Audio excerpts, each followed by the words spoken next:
日本維新の会の猪瀬直樹です。これまで一貫して日本維新の会は、医療費を年間4兆円削減して、そして現役世代の保険料負担を6万円減らすと、こういう政策目標を掲げてまいりました。で、今回初めて、連立合意書にそれも医療制度改革について明記されておりますので、まず高市総理、よろしくお願いいたします。で、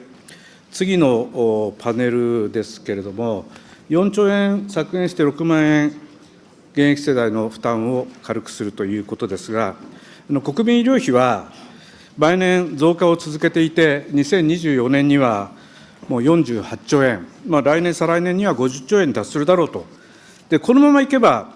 医療費はさらに膨張して、現役世代に重くのしかかってくる。で、この絵を見ていただければ分かると思いますけれども、このままいくと2040年には65兆円ぐらいになっちゃうだろうと。で、ここで4兆円とりあえず削減させて、抑制という方向に持っていく。どちらの未来を選ぶかということなんですけれども、日本が沈没しないためには、高市総理にそこら辺をお尋ねしたいと思ってますが、政府の骨太方針2025にも明記されておりますので、持続可能な社会保障制度改革のために、この保険料負担の低減について、確実に実行していくということを、総理の決意をまずはお尋ねしたいと思います。高市早苗内閣総理大臣。今、委員おっしゃっていただいた骨太の方針、2025に反映されているのは、まさに日本維新の会、公明党、自民党の3党合意の趣旨でございます。しっかりと改革を進めて、現役世代の保険料負担の抑制につなげてまいります。猪瀬直樹君。それではその現在のこの構造がどうなっているかということについて、改めて注意を喚起させたいんですけれども、この現役世代の保険制度というのは、例えば組合憲法、共済組合、市町村国保と、後期高齢者への仕送りの仕組みで成り立っていると。で、赤い線、これが後期高齢者への仕送りで、青い線が国保への仕送りです。で、このまた国保から最後はまた赤い線で後期高齢者への仕送りと、こういう構図になっているんですけれども、保険というのはね、自分のリスクに対する支払いなんですね。そうすると、この組合憲法とか、その共済組合とか、ちょっと指さしていただくとね、これ、半分仕送りなんですね。だから自分のリスクに対する支払いじゃなくて、保険じゃないんじゃないかということになってしまうんですけれども、この後期高齢者の仕送り、これ4年前6.5兆円で書いてありますね。指さしてくださいね。で、今もう 7.5 兆円ぐらいになっているということなんですけれども、これがまさに現役世代の手取りを減らしていると。この巨額の仕送りを、行き過ぎた後期高齢者への仕送り、優遇ですね。で、世代間格差の解消という観点から、これ、壊れてしまった構造ですね、これ廃止すべきじゃないかと、高市総理の見解を伺います。高市早苗内閣総理大臣。そもそも高齢者の医療費については、国民全体で支え合うべきという、共同連帯の精神に基づいて、今、委員が指摘された現役世代からの支援金、保健所間での財政調整で、対応しているということでございます。それで、今後の社会保障改革ですが、まさに先ほど申し上げた日本維新の会、公明党、自民党の3党合意の中では、金融所得の反映など、応能負担の徹底が挙げられています。でまた、この日本維新の会と自民党の連立政権合意書では、年齢によらない真に公平な応能負担の実現、年齢にかかわらず働き続けることが可能な社会を実現するための高齢者の定義の見直し、なども掲げられております。年齢にかかわらず、能力に応じて皆が支え合う、全世代型社会保障の構築に向けて取り組んでまいります。でも本当にお困りの方、頑張りたくても頑張れない方、そういう方はみんなでお支えするのが日本のいいところだと思っております。猪瀬直樹君。本当にお困りの方ということをおっしゃいましたが、そうでない方もいらっしゃるということですね。だから応納負担という言葉があるわけで、それで、この表を見ていただきたいんですけれども、応納負担という言葉ありますね、これね、払える人には払っていただくと、払えない人は払わない、払える人は払う、払えるのに払わない人がいる、ここが問題なんですね。で、ご存知のとおり、我が国の金融資産の大半は高齢者が所有しているわけですが、これ、若い世代は借金の方が多いんですね。で、給与や年金収入は少ないけれども、株の配当や売却益で多額の金融所得を得ているような人もたくさんいます。で、ところが現行制度では、確定申告をしない限り、その金融所得は医療保険料や窓口負担の計算には勘案されない。だから、この表のように、これ、右側の表の不公平が生じてますけれども、年間500万円の配当収入の人が、確定申告の有無で、年間の医療保険料はわずか 1.5 万円で、片や52万円と、こういう大きく異なるわけですね。で、確定申告してない、で窓口負担1割の人、500万円で1割の人、3割の人と、こういうふうに違ってきてるんです。よくこんな不公平を放置してきたなと思いますよ。で、この不公平を是正するために、金融所得を把握して、他の所得と合算することが必要であって、そのためには、証券会社等が国税庁に提出している法定調書情報というのを活用すべきではないかということですが、片山金融担当大臣に伺いますけれども、現在、証券口座では、マイナンバーと口座情報の紐付けは義務化されているはずですが、実際、どの程度行われているのか、現状、どのような課題があるのか、お答え願います。片山さつき金融担当大臣。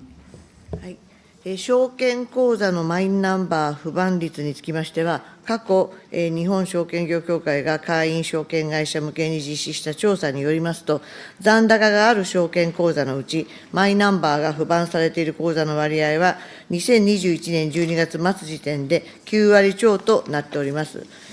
また、証券口座へのマイナンバー不番の課題でございますが、証券口座は税法上、顧客がマイナンバーを酷使することが義務付けられておる、2016年1月1日以降は、基本的にはマイナンバーを酷使しなければ、口座の開設ができないこととなっておりますが、それ以前ですね、つまり2015年12月31日以前に開設された口座につきましては、例えば、金融機関から顧客に対してマイナンバーの提供を依頼しても、顧客からの提供を受けられない場合などには、マイナンバーを不番することができないといったことも、起きていると承知しております。いずれにいたしましても、金融庁といたしましては、関係省庁と連携いたしまして、証券口座へのマイナンバー不番率の向上の取り組みを検討してまいります。猪瀬直樹君。厚労大臣、お尋ねします。今ね、片山金融担当大臣が 90% はできていると言ってますよね。そうすると、証券口座にはこの法定調書情報というのは、だから金融所得の把握に十分活用可能だということなんですけれども、だったら、これ、なんか問題ありますかということですね。保険者側で何か課題あるんなら解決すればいいだけだから、考え聞かせてください。上野厚生労働大臣。はい、金融所得につきましては、委員ご指摘のとおりですね、確定申告をするか否かというのは本人の選択で、可能となっております。で、確定申告した場合には、先ほど言及のありましたとおり、保険料、あるいは窓口負担の基準となる所得等に反映をされますが、確定申告をしない場合には反映されないという課題がございます。で、このように税制における確定申告の有無によりまして、保険料、あるいは窓口負担の多寡が変わる状態は、ある意味不公平な取り扱いだと考えておりますので、その是正に取り組む必要があると考えているところであります。で、具体的には、これから税制における金融所得にかかる法定調書を活用する方式、これを前提に検討を行うべきだと考えておりますが、それにつきましては、いくつか課題がございます。法定調書提出のオンライン化であったり、あるいはマイナンバー記載、今、過去に遡ってはなかなかという話があったかと思いますが、その記載であったり、あるいは法定調書情報を今度は広域連合と、あるいは自治体に提供しなければいけない、このシステムをどうするかという課題があると認識をしております。現在ですね、金融所得にかかる法定調書の、これがオンラインでの提出率は、約35% にとどまっているというふうに聞いておりますので、そうした現状も踏まえて、今後、関係省庁間でしっかり検討を進めてまいりたいと考えています。猪瀬直樹君。厚労大臣、もうちょっとお尋ねしたいんですが、マイナンバーがあるんだから、今のご説明でよくわからないのは、自動的に付き合わせできるわけじゃないですか。それはお答え願いたい。だから今の、これだと進まないんですよ、全然、検討ばっかりしたら。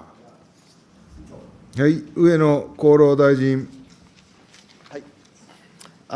先ほど少し言及させていただきましたけれども、法定調書にマイナンバーが記載されていたとしても、それを現在、オンラインで国税庁に提出をされている割合というのが 35% にとどまっておりまして、その他は紙であったり、光ディスクで提出をされているというふうにお伺いをしております。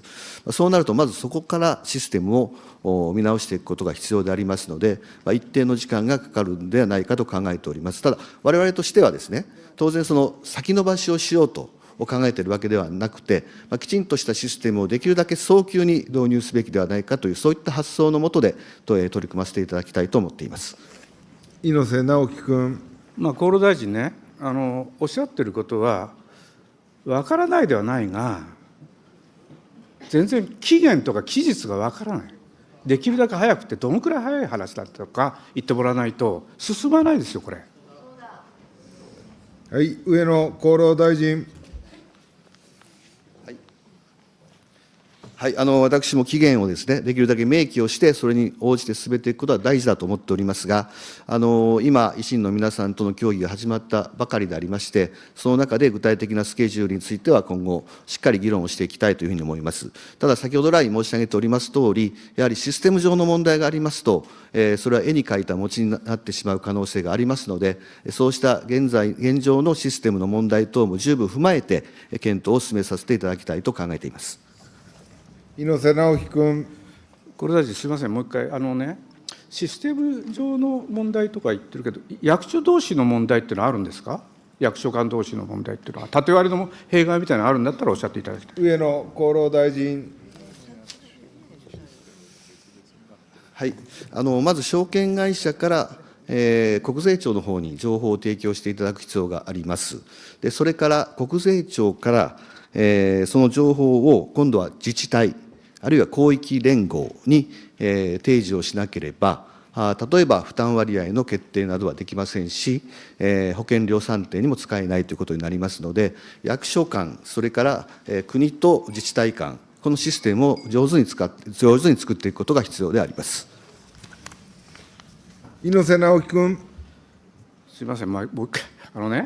マイナンバーあるんだから、その話っていうのは、そんなに複雑になるんですか、よくわからないんですよ、そこが。上野厚労大臣。はい、いずれにいたしましても、紙でのやり取りということになりますと、その突合が非常に難しくなりますので、やはりオンライン上でのやり取りという形になろうかと思っております。システムの問題でありますので、その点、我々も十分勉強して、詳細を見極めた上でですね、我々からも自民、維新の協議体の方にしっかりと情報提供できるように努めさせていただきたいと思います。